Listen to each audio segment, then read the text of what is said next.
Isang swerteng hapon muli sa inyong lahat. Nagbabalik na naman ako para sa update ng ating 5pm draw ng PCSO.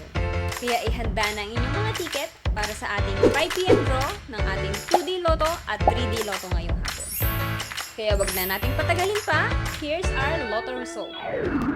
For 2D Lotto, the winning numbers are 30 and 18. In exact order. Pwedeng manalo ng 4,000 pesos pag nag-match ang iyong mga number in exact order. 2,000 pesos naman para sa Rambolito System Play. Para naman sa 3D Lotto, the winning numbers are 8, 2, and 1 in exact order. Pwedeng manalo ng 4,500 pesos pag nag-match ang iyong mga number in exact order. 750 to 1,500 pesos naman para sa Rambolito System Play.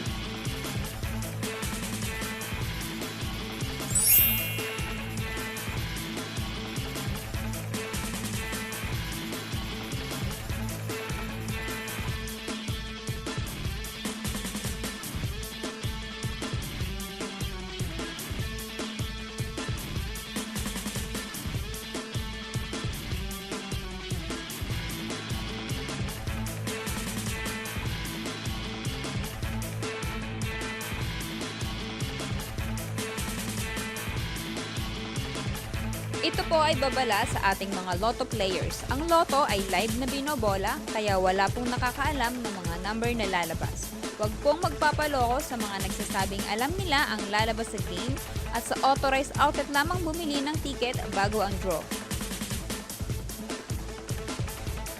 Para maklaim ang inyong prize, pumunta lang sa authorized Lotto outlet pag nanalo ka ng umabot sa 20 to 10,000 pesos.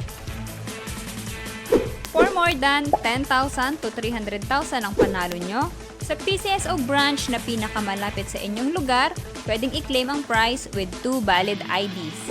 At kapag ikaw naman ang jackpot winner, i-present ang iyong ticket with 2 valid ID sa PCSO main office located at Shaw Boulevard, Mandaluyong City.